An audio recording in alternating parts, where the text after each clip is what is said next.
Umacha Hashem Elokim Dima me'al kol panim Umacha Hashem Elokim Dima me'al kol panim Umacha Hashem Elokim Dima me'al kol panim Umacha Hashem Elokim Dima me'al kol panim Umacha Hashem Dima me'al kol panim Umacha Hashem Elokim Dima me'al kol panim Umacha Hashem Elokim Dima me'al kol panim Umacha Hashem Elokim Dima me'al kol panim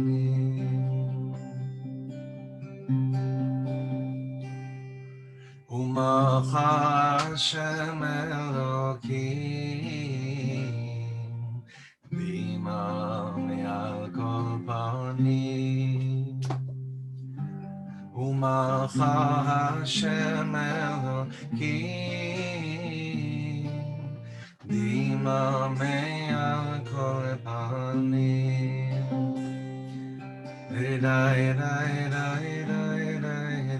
Oh, oh, do, do. Ay, do. Ay, do.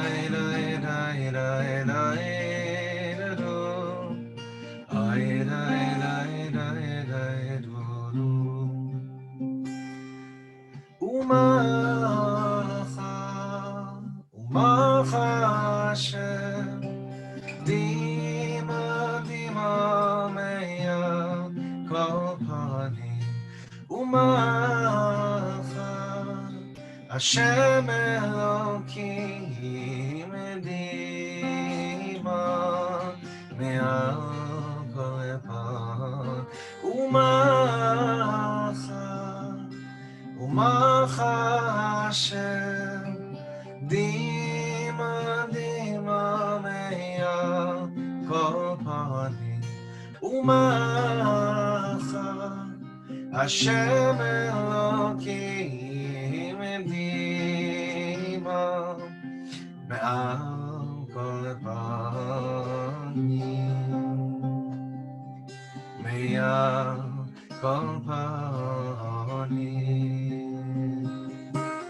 me'al kol panim me'al kol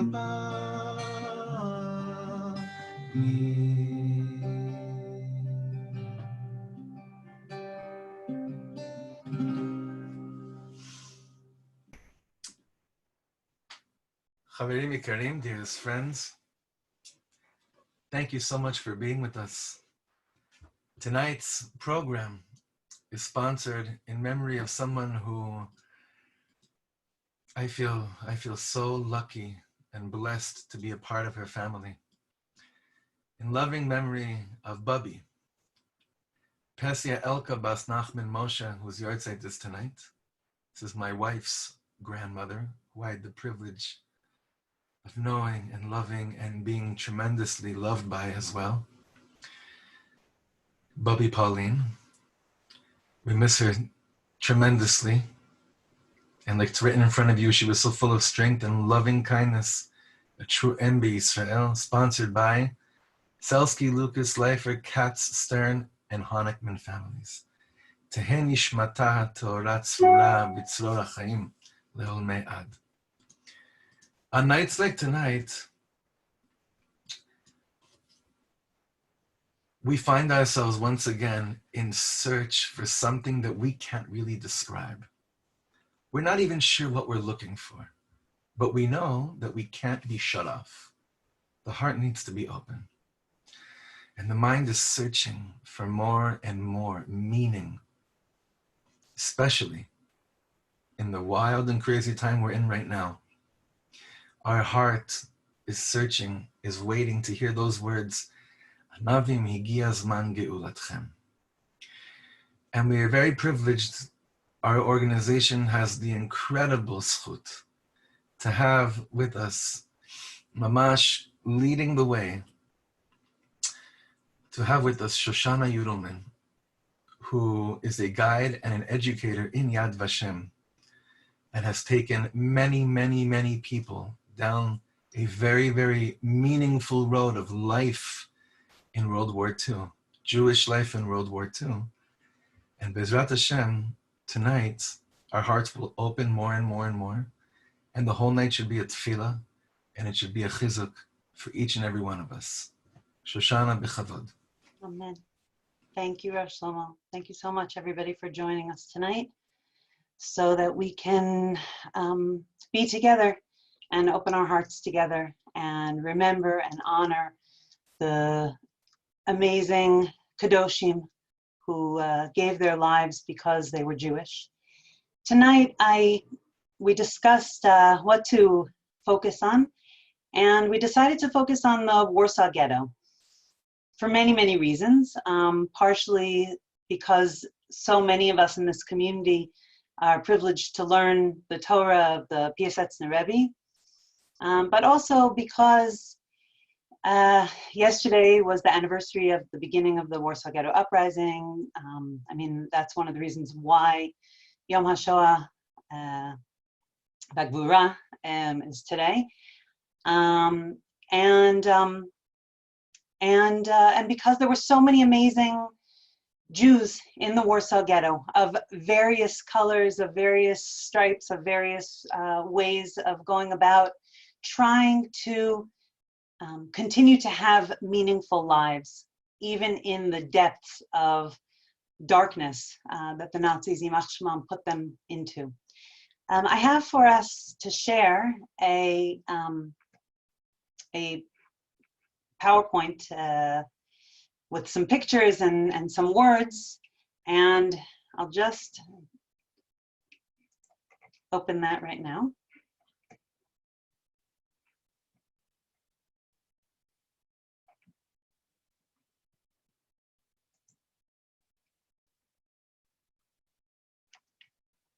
Sorry.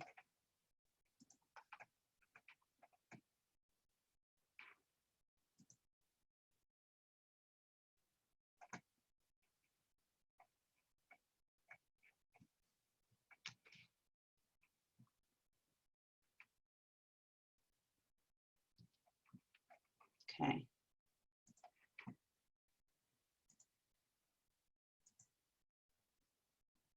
And here we go.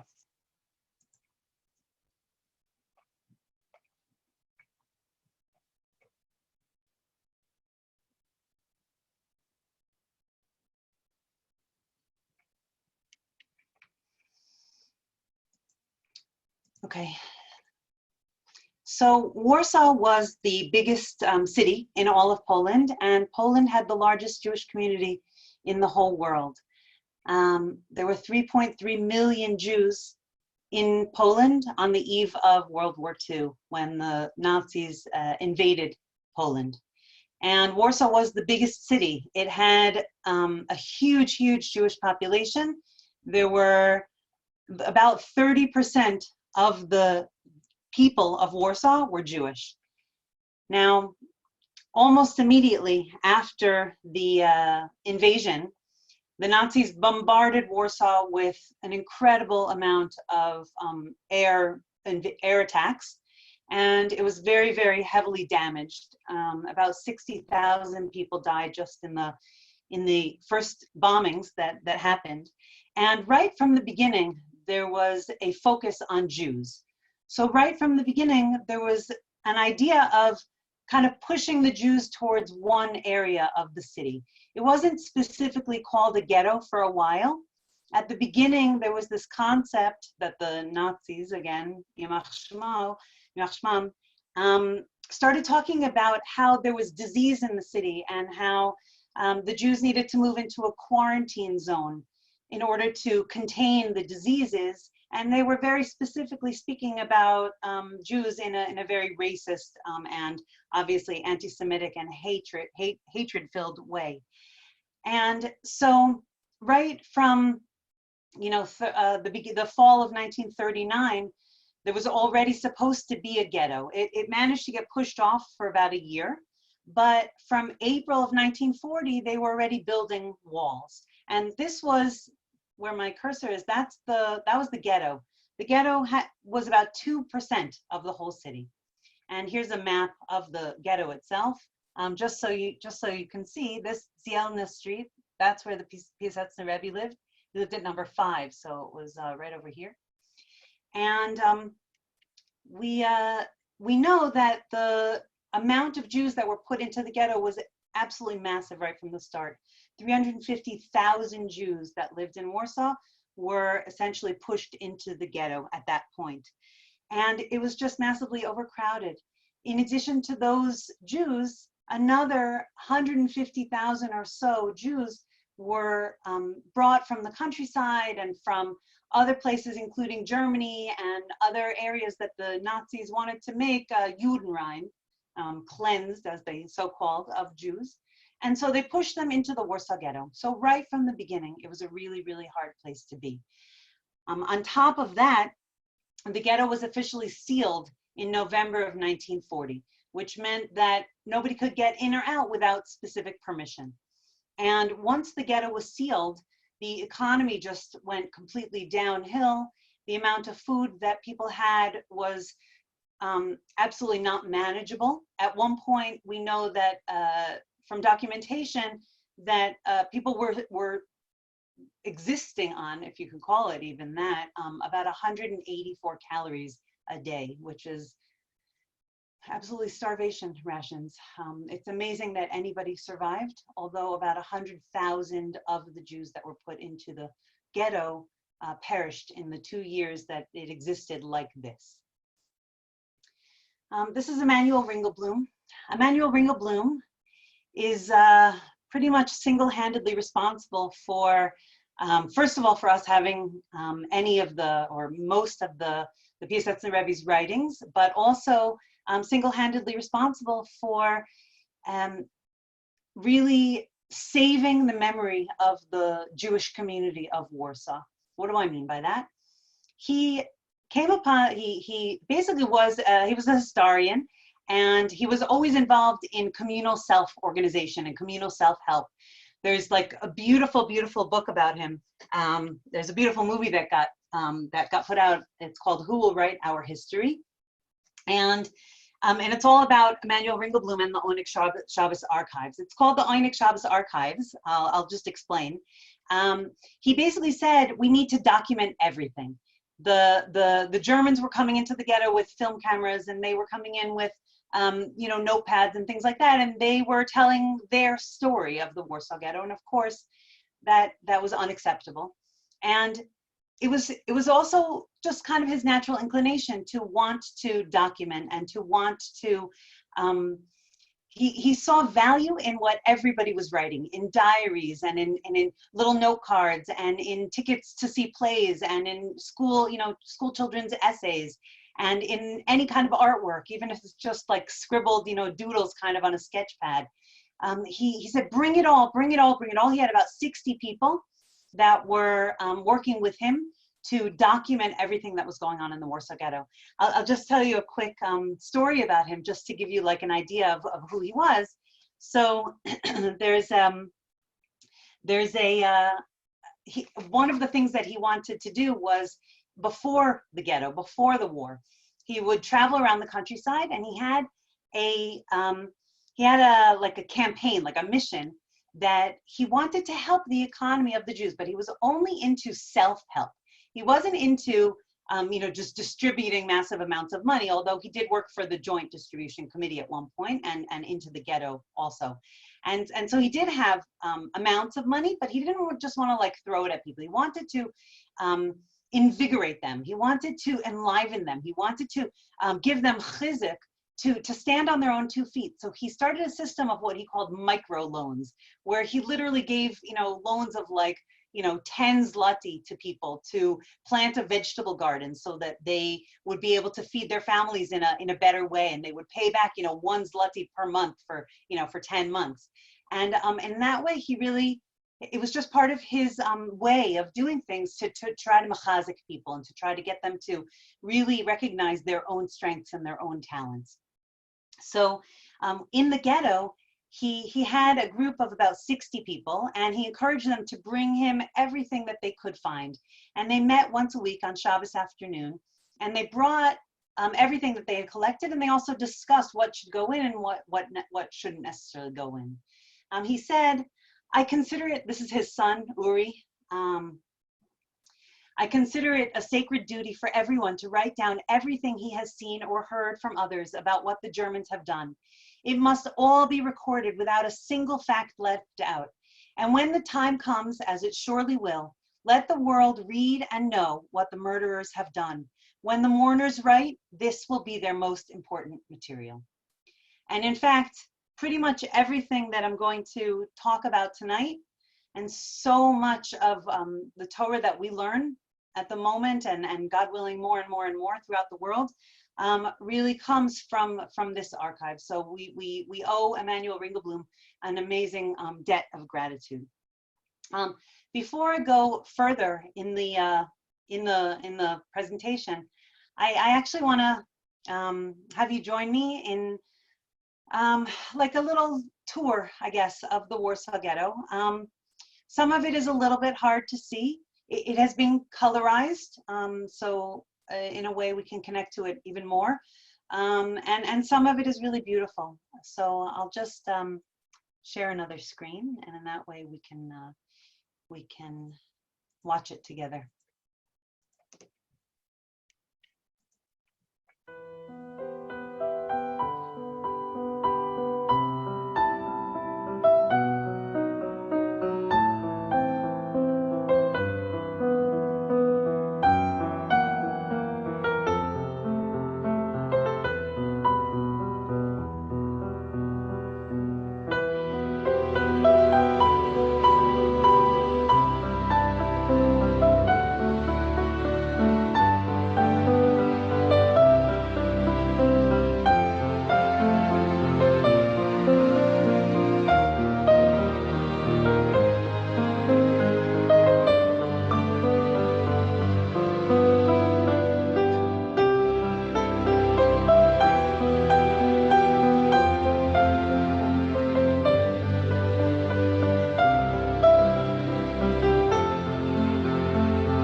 sorry, go back to the PowerPoint.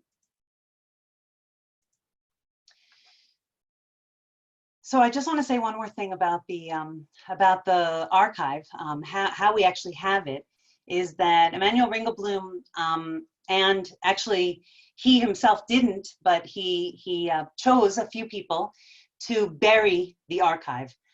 What you see on the screen, there were actually 10 of those tin boxes. And actually at one point in the archive, it says that there were 20. We have found the 10 tin boxes, but as you see, they're made out of tin. We actually have one of the originals at Yad Vashem. And you can see that the lids don't fit so well. And this batch, the tin boxes, was found in 1946. And it was so totally water damaged, and it was really moldy, and it just sorry, I'm this thing over. It was terribly damaged, and there's a lot of mold on it, and a lot of the things were pretty much unusable, even though there were 20,000 documents in it. So they're still working on it to try to make them more usable. What the milk jugs that you see on the other side, they were found in 1950, but because they're sealed in a much better way, everything that was found in those milk jugs, and they're very big, they're much bigger than they look on this screen, everything that was found in those milk jugs really survived in a much better condition. So it was pretty tough work, this Oneg Shabbos archive. This is from one of the archivists. He wrote a diary, which was included in the archive. And he says, "We gather every Shabbos, a group of activists in the Jewish community to discuss our diaries and writings, excuse me. We want our sufferings, these birth pangs of Mashiach, to be impressed upon the memories of future generations and on the memory of the whole world. We meet every Shabbos and we talk over our duties in this matter, and in doing this, we are unable to refrain from recounting to each other everything that they are doing to us, these old new Amalekim. These stories always fill me with a deep gloom, and my head begins to ache, as if a heavy lead weight was pressing down on me."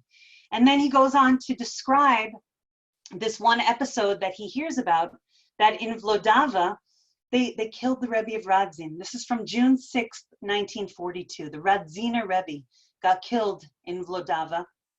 And the way he heard the story was that there was a young man who tried to save the Rebbe by saying that he was the Rebbe. But the Germans saw through the deception, caught the Rebbe, and they killed him and the young man as well. So this was very heavy work.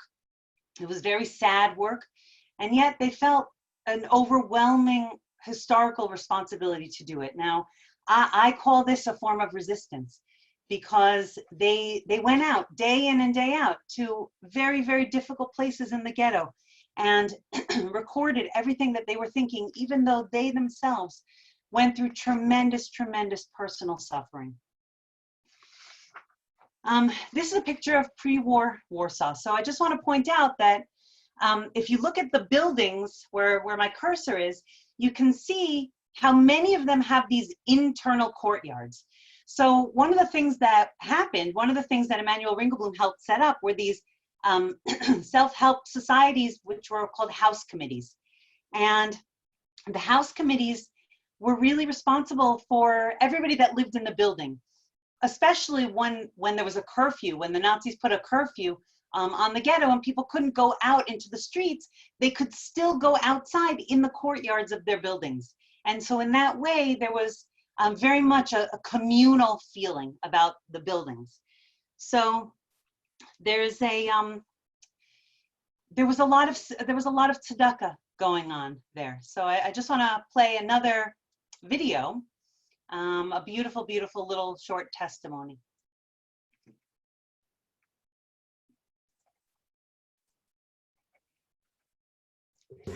אנחנו היינו אוספים בכל דירה אצל כל משפחה כפית סוכר, כפית דבייסה כלשהי, לא מבושלת ברור, כפית סוכר וכפית שומן. לשומן לאיזה כלי והיתר לשקיות.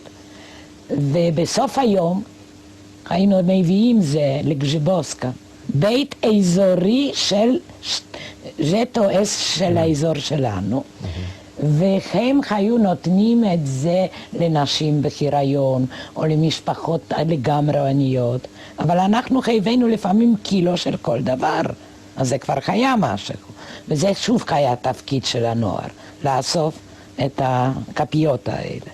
כל אחד קיבל כניסה אחת, שני אנשים, והיינו הולכים כל שבוע.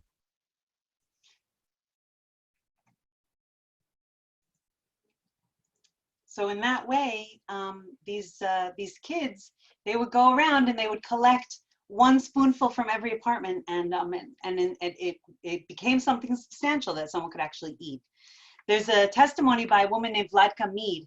She was a courier in the Warsaw Ghetto, and she describes how her mother, even though it was getting harder and harder to find food, and she was very, very hungry, her mother would put away little pieces of bread, one slice every day, one slice out of, the nothing amount that they had. And once a week, an old man would come to their house and he would give her brother, Vladka's brother, bar mitzvah lessons. And the bread was to pay for the bar mitzvah lessons. But unfortunately, he did not make it to his bar mitzvah. Some sketches from the ghetto. This is also from the archive. On Karmelitska Street, a baby about a year and a half old sits on a pillow. It sits quietly. A short distance away, a girl is standing watching the baby. Men and women go by. No one pays attention. No one takes any interest in the ghetto's youngest beggar. A small beggar girl goes by with a piece of dried fish in her hand. She breaks off a piece and stuffs it into the baby's mouth. The baby eats greedily. These kinds of small little acts of chesed were really the lifeline for a lot of people. Another way that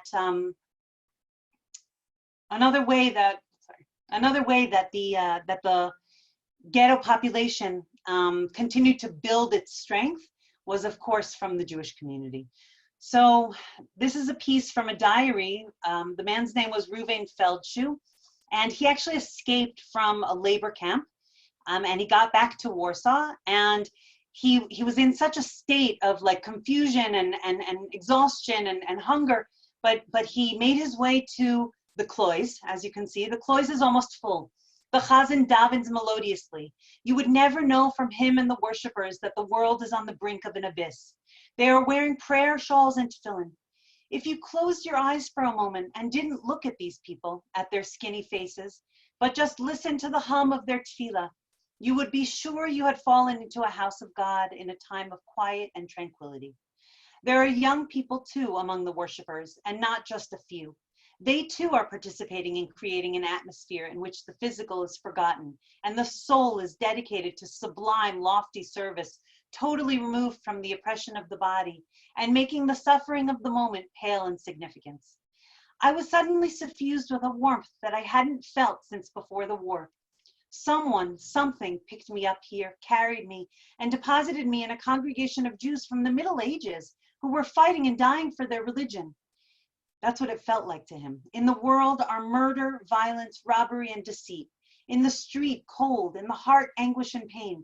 But above them all hovers a different force, supreme and eternal, the force of generations past and present.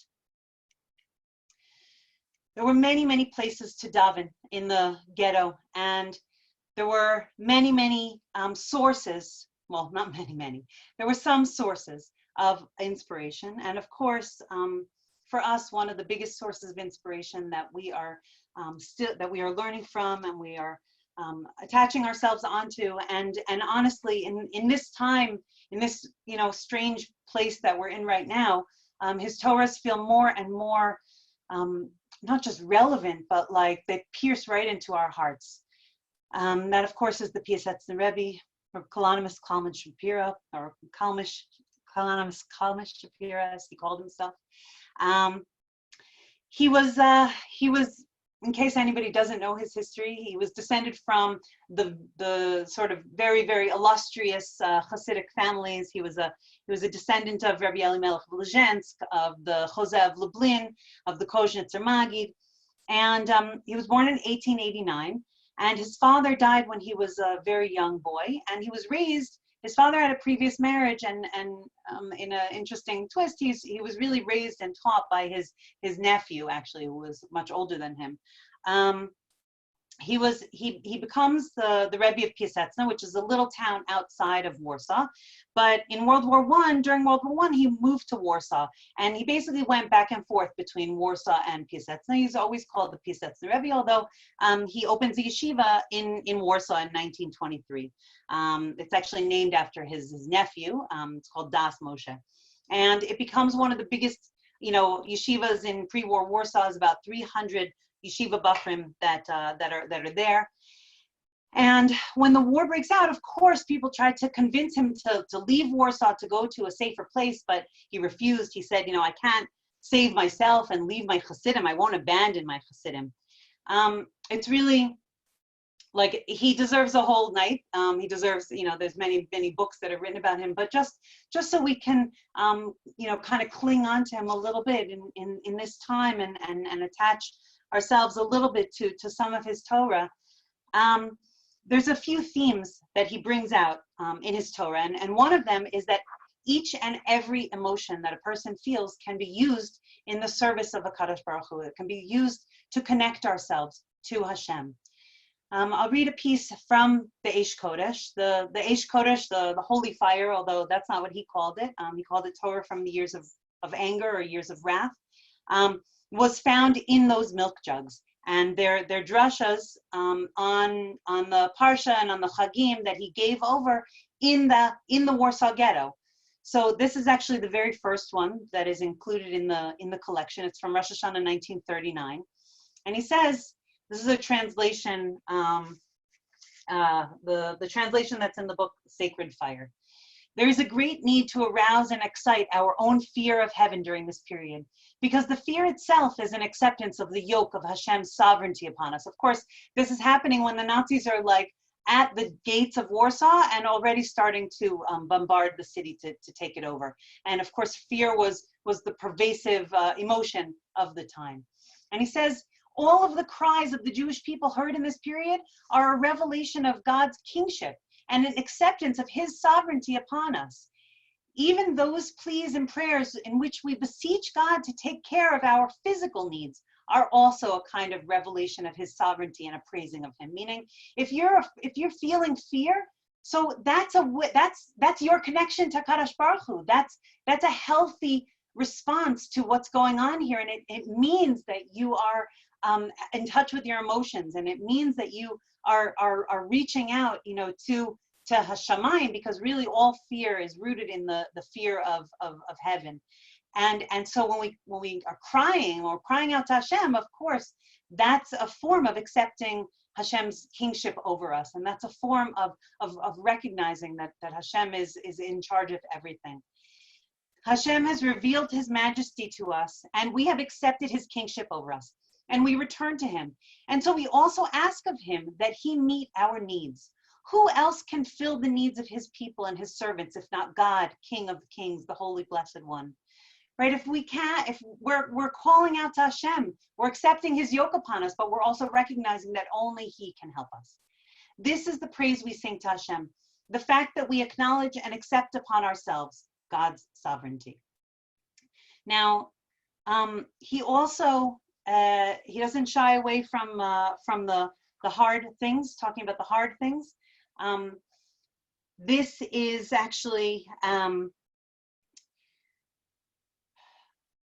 well, I'll preface this by saying that his own suffering, which happened very early on. We know that 2 days after Yom Kippur, on September 25th of that year, a bombshell flew through the window of their house and hit his son's arm and wounded him terribly. And while the bombs are actually falling, the Rebbe and some helpers are carrying his son to the hospital, and his daughter-in-law and his sister-in-law are accompanying them, and they're kind of like everybody's going to the hospital, and it's total chaos, and there's no one to see his son. There's no one to help them, and they kind of are looking everywhere for help, and they leave him on a bed, and the daughter-in-law Gittel goes outside, and the sister-in-law, and they're saying Tehillim, and the Rebbe runs to a doctor's house, a doctor that he knows, to try to get him to come to the hospital to see his son. And in the meantime, another bomb falls right at the entrance of the hospital, and his daughter-in-law and his sister-in-law are killed on that day. 4 days later, his son dies from his wounds, and it's just overwhelming. He doesn't speak. He doesn't give any drushes that we know of for the next 6 weeks or so. And I mean, thank God. I don't think most of us can imagine his pain, but I'm sure it was absolutely terrible. But from that pain, from that place of terrible suffering, he drew upon a source of power, to give power to Machazik, the Jews that would come to listen to his drushes. He normally spoke around Shal Shuda's time, and as far as we understand, hundreds of people would come to hear his drushes. So this is one from the very end. This is actually one of the last ones. It's one of the last 8 drushes that he gives in the Warsaw Ghetto. It's from Parshas Zachor, February 28th, 1942. If a person sustains himself only with his belief in imminent salvation, then his experience of agony and suffering remain unmitigated, and it is difficult for him to bear when, God forbid, salvation is delayed. This is not the case if, together with the belief in salvation, he also bows his head, saying, he is God, and he will do what is best in his eyes. This actually softens and absorbs the bitterest feelings and lessens the sting of pain at what is happening. A person is then able to bear more, and his faith has more power to boost his spirits, even when, God forbid, salvation does not come as soon as he had hoped. And I think this is something that we can really relate to, of course, at the moment particularly, but of course, we're not going through anything like this. Thank God we're not comparing ourselves to what's going on in the Warsaw Ghetto, but this idea that, of giving ourselves time limits, of saying, okay, by this time we'll be out, and by this time we'll be able to, go to Minyan or whatever it is, that's not really, that doesn't give us koach, that doesn't give us strength. That just kind of delays, actually. But if we just hold on to the idea that Hashem is in charge, just like the Rebbe is saying here, that Hashem is in charge and he will do what's best in his eyes, then that gives us the koach to keep on pushing forward.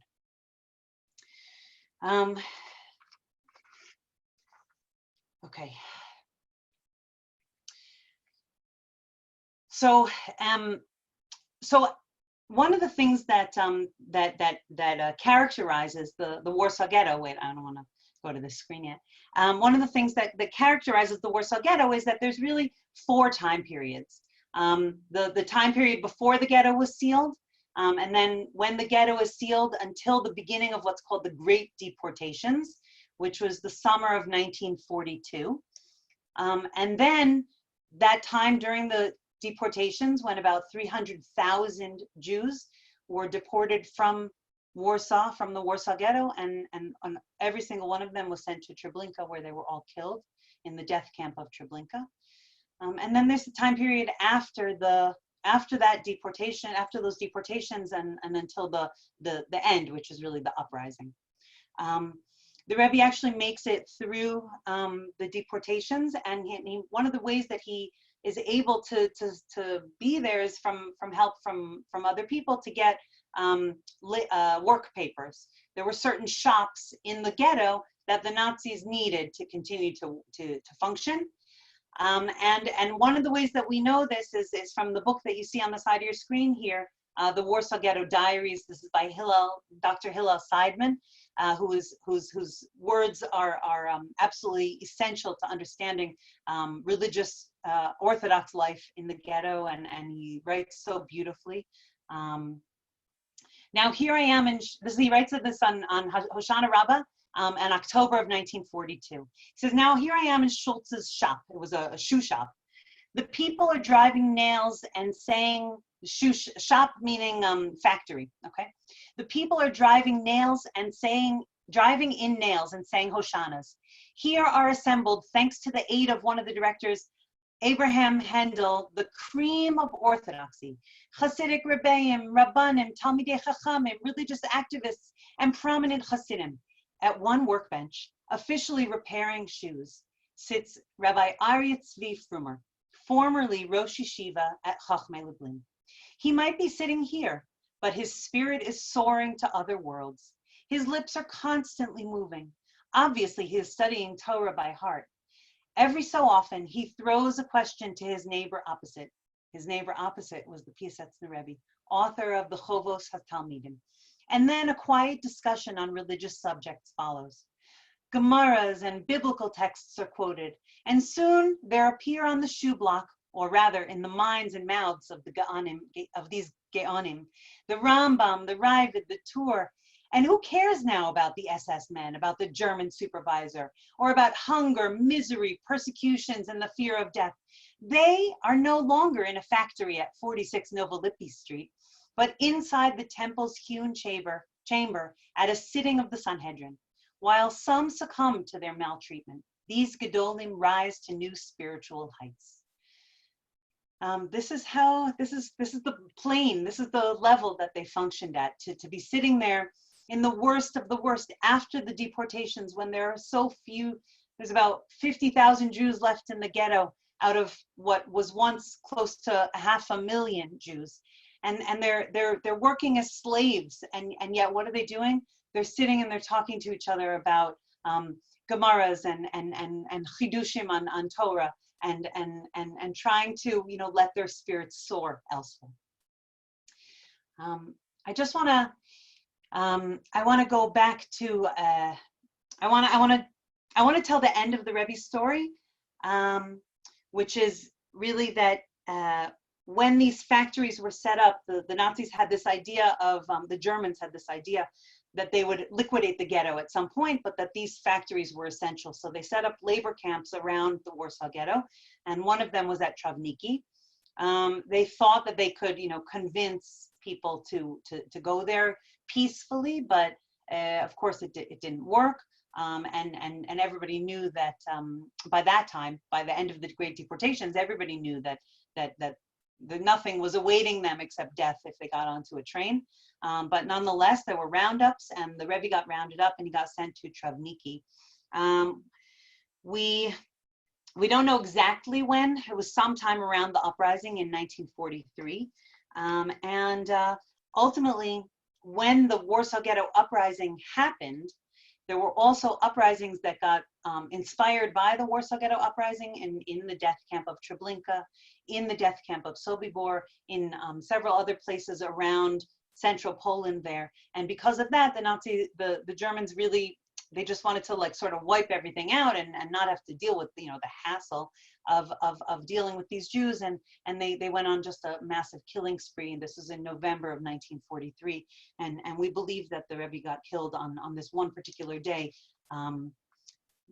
when the Nazis, Yimach Shemam, went on this killing spree. I don't want to end the Rebbe's story there, because that giving the Nazis the last word, like many of the people that have written books about the Rebbe, that's just not fair to him, and it's not appropriate. So I'm going to come back to the Rebbe a little bit later again.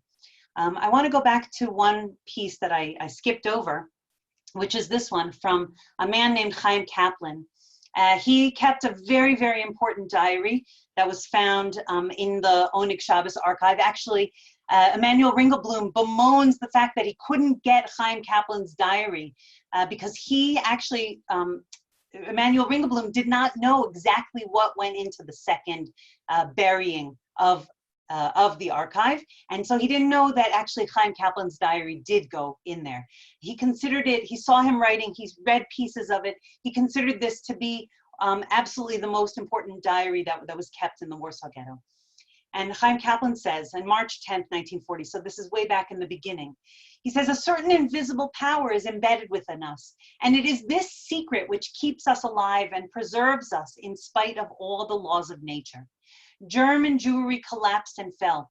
Its vital strength disappeared immediately. It was gripped by fear. Not so with the beaten down, shamed, broken Jews of Poland. They love life, and they do not wish to disappear from the earth before their time. This fact that we have hardly any suicides is worthy of special emphasis. Say what you wish. This will of ours to live in the midst of terrible calamity is the outward manifestation of a certain hidden power whose quality has not yet been examined. It is a wondrous superlative power with which only the most established communities among our people have been blessed. We are left naked, but as long as this secret power is still within us, we do not give up hope. And the strength of this power lies in the indigenous nature of Polish Jewry, which is rooted in our eternal tradition that commands us to live. Polish Jewry says, together with our poet laureate Bialik, Chaim Nachman Bialik, one spark is hidden in the stronghold of my heart. One little spark, but it is all mine. I borrowed it from no one, nor did I steal it, for it is of me and within me. And I'm gonna just add to that my words of the godly soul, the Pintele Yid, that is really in all of us, and how this community, in the depths of difficult, the Warsaw Ghetto was one of the worst places that you could possibly find yourself, that someone could find themselves. We should never find ourselves there. That someone could find themselves in during this time because of the size of it and the restrictions of it and the disease and the squalor and the cold and it was just very, very difficult to keep on going. And so it's amazing, it's a wonder, it's a miracle really that the Rebbe kept on going, the Piaseczner Rebbe. And I'd like to also talk about another amazing Rav in the Warsaw Ghetto. His name is Rav Menachem Zemba. I don't know how many people have heard of him. He was mamish a gadol. He writes at one point that he has 10,000 pages of written chidushim, and he wrote an entire treatise on the Rambam. It's called Machazeh HaMelech, and we don't have it. He references it in the couple of pieces, the couple of works that we do have of his, but over 10,000 pages of his written chidushim were completely lost. Maybe we'll find them someday. By the way, there's a third batch of the Warsaw Ghetto papers, of the Oyneg Shabbos papers that has never been found, not yet been found, we should say. I believe that we think that they're buried under the Chinese embassy that is currently in Warsaw right now.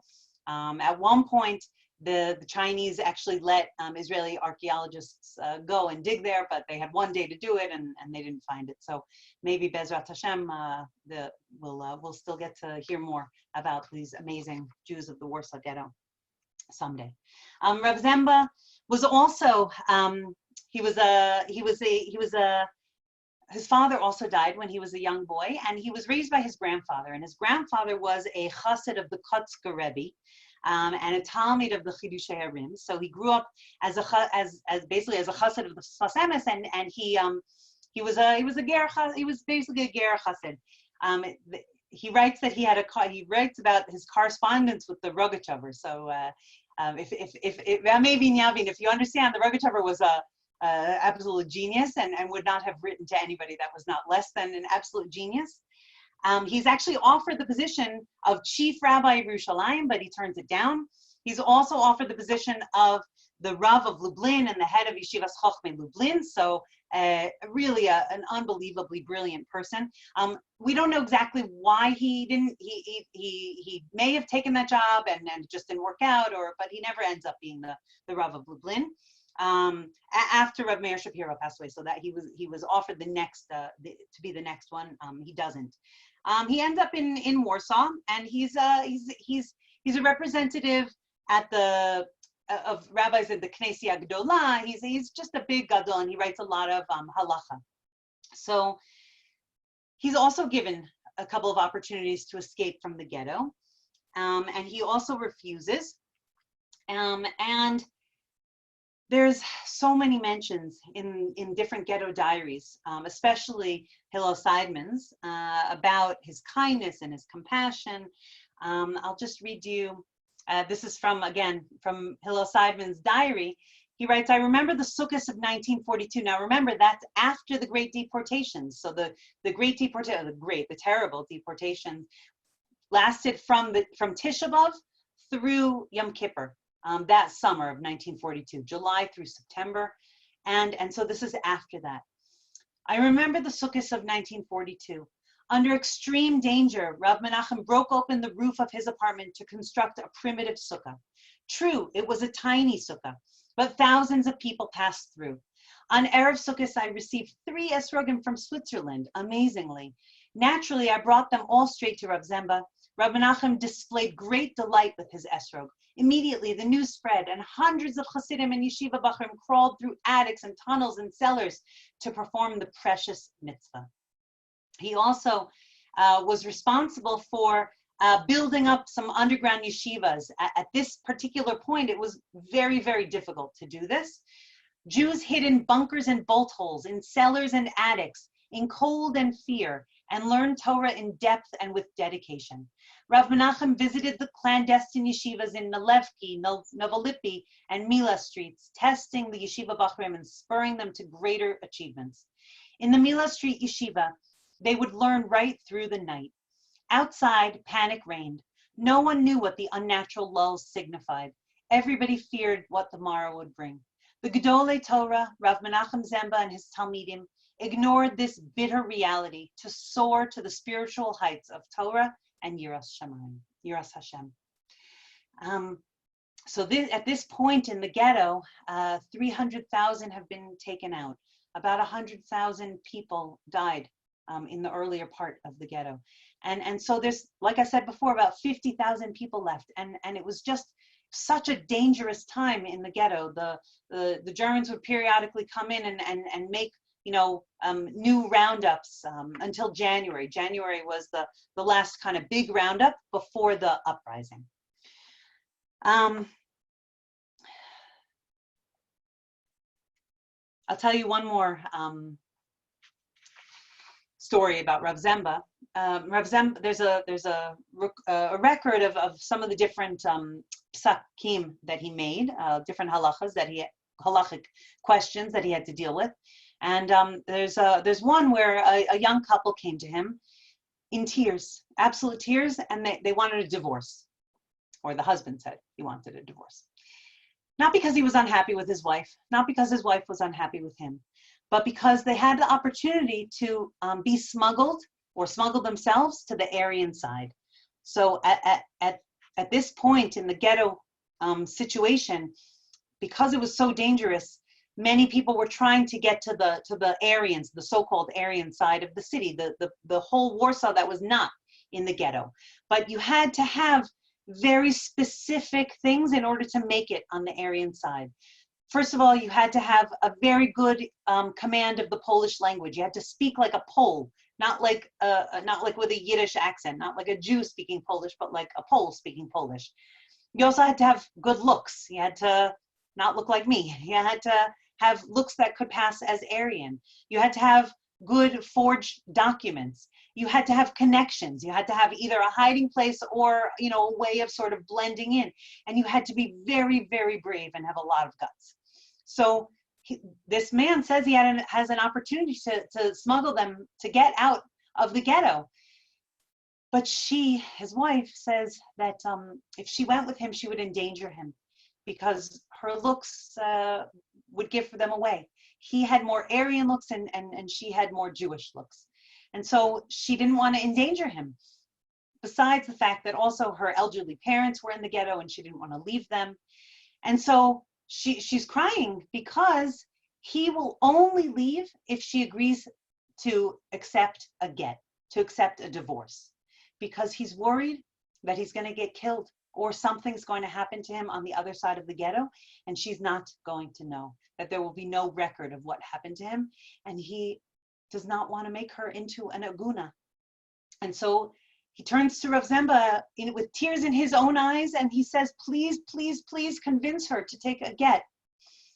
And Rav Zemba, with tears in his own eyes, convinces her and also writes out the get. And those are the kinds of you know, heartbreaking, heart-wrenching questions and scenes that we hear about from the ghetto. There are also very, very terrible things that I am choosing to not delve so deeply into tonight, because we know those things. We know what happened. We know how terrible it was. We know how people were starving to death. We know how people were getting so sick. We know how cold the winters of 1940 to 41 and 41 to 42 were. We know that people were burning everything that they possibly could to get heat. We know that there were no stairs. There were no bottom 3 stairs in the buildings of Warsaw, because people broke the wood off the stairs in order to burn it, in order to have heat, in order to survive the winter. We know those things. But we also know about the strength of the human spirit. We know about the strength of the Jewish spirit. And so let's look for those things, because those are the things that we can hold on to. Rav Zamba was killed actually during the uprising. He was with his daughter, and at one point there was a lull in the shooting, and his daughter they were trying to get into a different building, because the building that they were in was burning. It was impossible to stay in it, and his daughter kind of motioned to him from outside, and from other eyewitnesses that survived, it seems like the hand motions were misunderstood, that she was actually saying stay, and they misread, and they thought she meant come, it's safe, and they all went out, and they were murdered on the street during the uprising by the Nazis. I'd like to introduce you, if you don't already know him, to Janusz Korczak, Dr. Janusz Korczak. Dr. Korczak ran an orphanage in the ghetto. And again, he was another person that had many, many opportunities to leave, to escape, to be smuggled out. He was famous. He was very well known. He had sort of like broken new pathways in pediatrics and in psychology of children, and how to look at children, and how to talk to children, and how to understand children. And so people kept on coming to him and offering to smuggle him out of the ghetto, and he absolutely refused. He kept on saying, if I leave my children, how will they know that someone loves them? And he just refused to leave them. But he was not a religious person at all. Not only that, he was anti-religious. In fact, his name was Henrik Goldschmidt. Sometimes people get mixed up and they think that he was not Jewish. He was Jewish. He was just disconnected from his practice. But nevertheless, I'm reading here now, a few weeks before Rosh Hashanah 1941, Janusz Korczak visited us at home with a new idea. He wanted me to help him organize services at the orphanage. He saw my surprised expression and, not waiting for questions, said, at this particular time, it is important to hold services at the orphanage. The prayers may give people a spiritual uplift in these tragic times. Within a few days, everything was arranged. I found a good chazan. The children themselves got the hall ready. An aron and embroidered cover were obtained, and 2 scrolls. Korczak would spend all his time in the hall amongst the children, standing in a corner well back from the front rows, with a Polish prayer book in his hand. He couldn't read Hebrew, and he actually asked specifically for someone to please find him a machzor that would be written in transliterated Hebrew into Polish, so that he could read it. So he stood there with this Polish prayer book in his hand, incongruously garbed in an old gray overcoat, army boots, and silk skullcap, kippah. He was deep in prayer. The chazan, who had suffered a great deal and was a man of learning, put all his heart into his performance. Never had an audience been so carried away as this one. No one stirred. Even the children were glued to their seats. During the deportations, the orphanage was one of the first places that was called to be evacuated, so-called. at the very beginning of August in 1942. And this is from Hillel Seidman's description. He said, today, Korchak's orphanage is to be evacuated. Korchak himself may remain. Physicians are needed. They are not marked for deportation, and the Judenrat, the Jewish Council, still has the power to protect him. And as a matter of fact, it has protected him. Thus, he is safe. But Korchak refuses to stay behind. He will not abandon his children. He will go with them. And so a long line is formed in the front of the orphanage on Shlishka Street. A long procession. Children, small, tiny, shrunk. They carry shabby packages. Some have school books, notebooks under their arms. No one is crying. Slowly they go down the steps, line up in rows in perfect order and discipline as usual. Their little eyes are turned towards the doctor. That's what they called him, doctor. They are strangely calm. They feel almost well. The doctor is going with them. So what do they have to be afraid of? They are not alone. They are not abandoned. The column of children begins to move, marching to their unknown destination. Who knows how much potential, skill, talent, and Jewish treasures are contained within these precious young souls, now condemned to death. At their head marches Janusz Korczak, the symbol of selfless love and charity, overwhelmed by the cruel and evil enemy who knows no mercy. So during the deportations, there was a lot of discussion of, before the deportations, should we fight back? Should we rise up? And then once the deportations started, it was just absolutely impossible.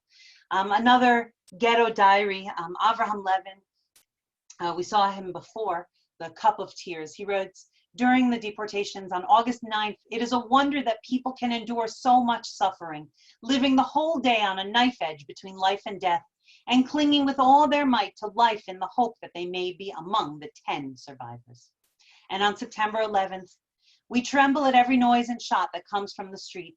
Today is the eve of Rosh Hashanah. May the coming year bring salvation for those who have survived. This is the 52nd day in the greatest and most terrible slaughter in history. We are the tiny remnants of the greatest Jewish community in the world. Emanuel Ringelblum, after the deportations, was very upset, was very sad. He said, why did we allow ourselves to be led like sheep to the slaughter? Why did everything come so easy to the enemy? Why did not the hangman suffer a single casualty? Why could some 50 SS men, and some people say even fewer, with the help of some 200 Ukrainian guards and an equal number of Latvians, carry out the operation so smoothly? The resettlement should never have been permitted. We ought to have run out into the street, have set fire to everything in sight, have torn down the walls, and escaped to the other side. The Germans would have taken their revenge. It would have cost tens of thousands of lives, but not 300,000. Eventually, the Nazis did try to, like I said before, come in and start the deportations again. In January, when they tried, the first shots were fired from the underground movements. There were 2 underground movements who eventually did rise up. Actually, one was a particular movement, the revisionists, the ZZW, led by Pavel Frankel. We don't even have a picture of Pavel Frankel. We had there were people who knew him who, after the war, made a police artist sketch of him. This is what we have of him. And he, from the beginning, the revisionists, from the guidance of Jabotinsky, that's Etzel, they wanted to fight back, but it didn't happen. It didn't get organized. They didn't have enough weapons. They didn't have enough support until April 19th, 1943. And he says, we are on our own. We will have to fight alone for the honor of the Jewish people and for the right to die in dignity and inflict as many casualties as possible on the Germans. The other group was led by Mordechai Anilevich. They were the socialists and Zionists, the labor Zionists, and they kind of all grouped together under their political banner.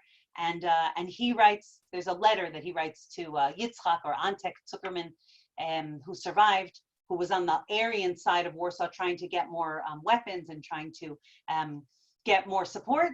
And he says, there's only one expression to describe my feelings and the feelings of my comrades. Something has happened that is beyond our wildest dreams. The Germans ran away from the ghetto twice. One of our units held out for 40 minutes and the other one for more than 6 hours. Even though there's still a lot of work ahead of us, whatever has been done so far has been done perfectly. Be well, my friend. Perhaps we shall meet again.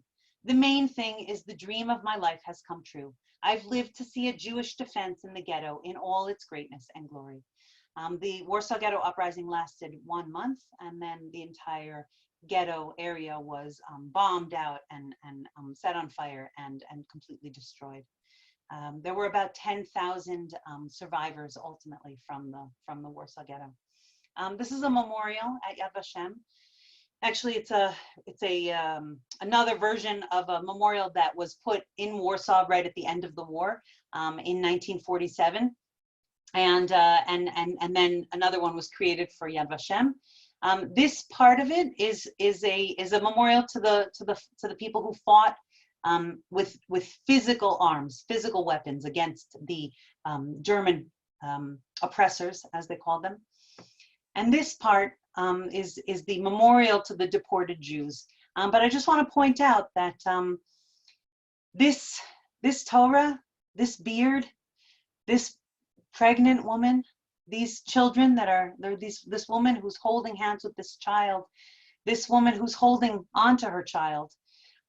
When we look at these things with the eyes of understanding that the only kind of resistance is not just physical resistance, that there's a much, much greater in many ways form of resistance, and that is to just try to continue to hold on to who you are, to try to hold on to Hashem, to try to hold on to who you were before the war. Those are the things that made people, remain human beings, remain Jews, and those are the things that I see as like lights in the darkness, as hearts sort of still beating, as souls, still being connected. And I want to do one more piece from the Eish Kodesh, just to end off on. This is from Parshas B'Shalach. It's one of my favorite pieces from the Rebbe, the Piasetzner Rebbe. He says it in January of 1940. It's a tiny piece of a much bigger Torah.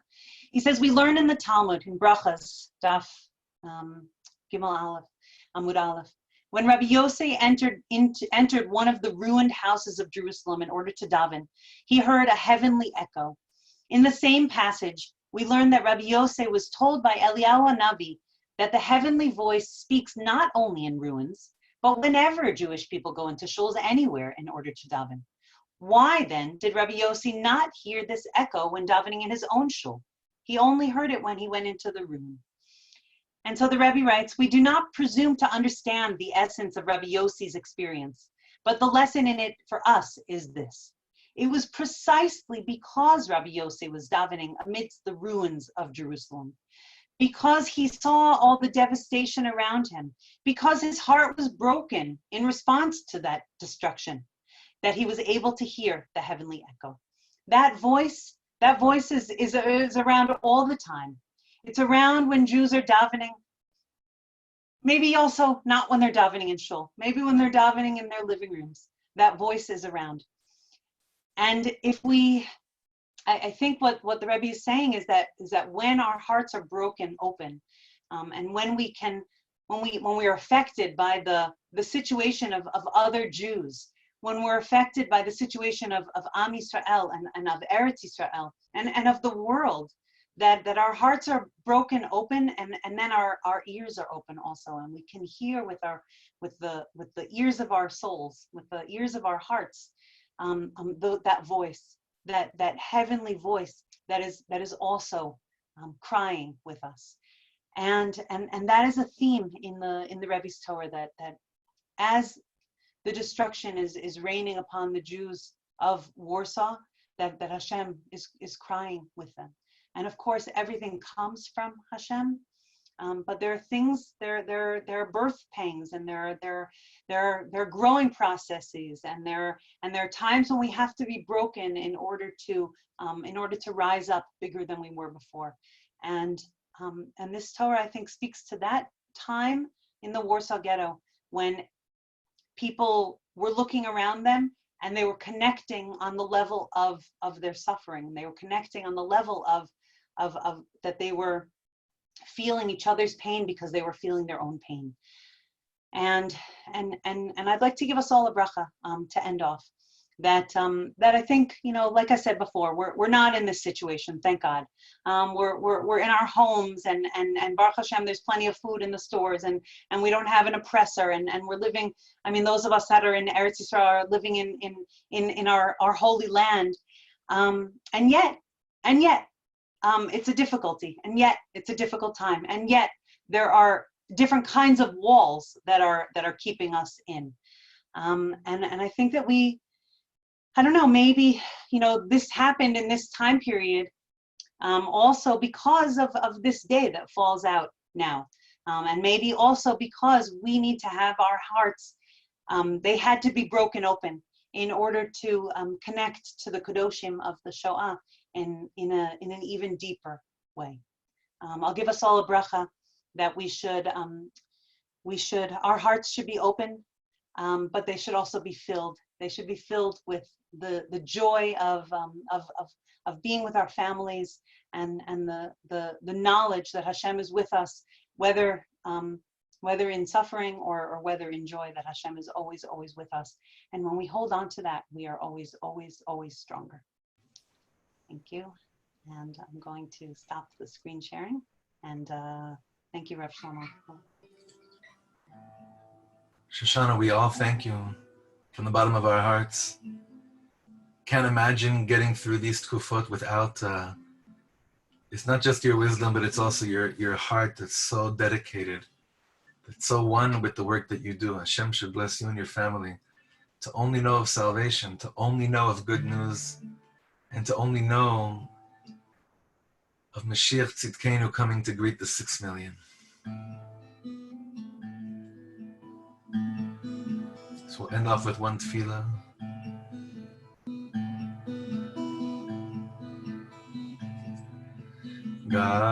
Gam ki elech begei tzalmavet lo yilada ki ata imani. Gam ki begei tzalmavet lo yilada ki ata imani. Shivtecha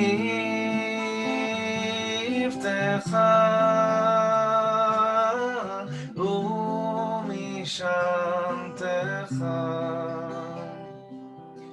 Shivtecha umishantecha, heima yenachamuni. Shivtecha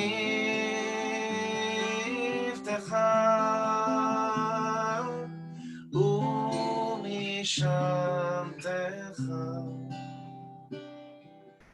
heima yenachmuni.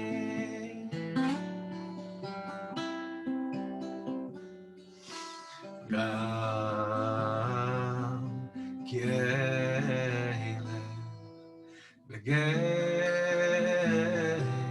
tzalmavet lo yilada ki ata imani. Gam ki elech begei tzalmavet lo yilada ki ata imani. Shivtecha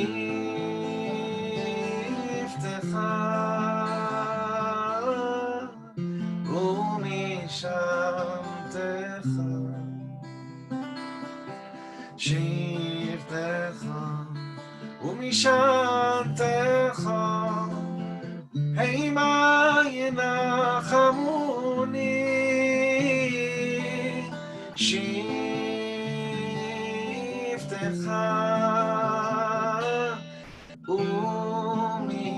ומשענתך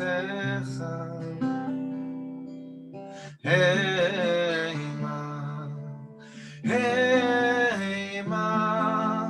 ינחמוני.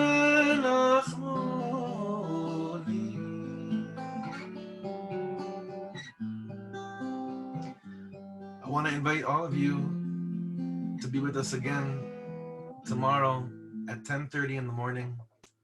We'll be having a very special session about not all, but a bunch of the tzaddikim, the Hasidic Rebbe's, literally great-grandchildren of the Kotzker Rebbe, the Choza of Lublin, the Koznitzer Magid, that you and I probably never heard of, because they and their writings were demolished in the war.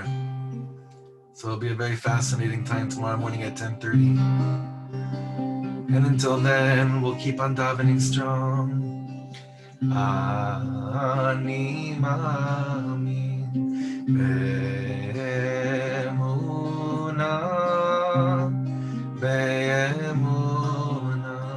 Emuna Shelema.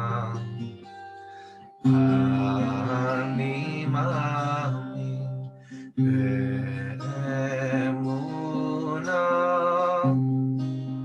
Be'emuna Shelema Bevias HaMashiach Bevias HaMashiach Ani Ma'amin Ani Ma'amin Bevias HaMashiach Bevias HaMashiach Ani Ma'amin Ani Ma'amin Ani Ma'amin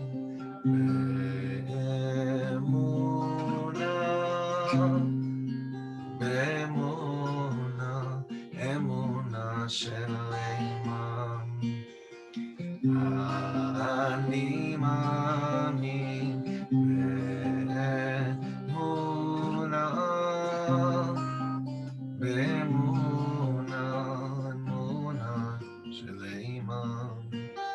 Bevias HaMashiach Bevias HaMashiach Ani Ma'amin Ani Ma'amin Bevias HaMashiach Bevias HaMashiach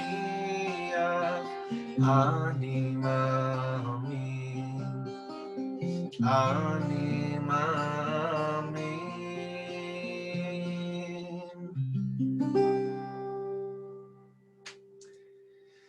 תהא נשמתם צרורה בצרור החיים. ומחה השם אלוקים דימה מעל כל פנים.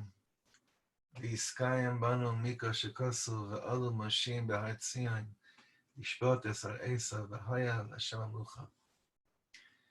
והיה השם למלך על כל הארץ ביום ההוא יהיה אדוני אחד ושמי אחד. Erev Tov, everyone. Thank you for being with us. We'll see you tomorrow. And thank you so much, Shoshana. Thank you, Shimon Detweiler, behind the scenes, as always.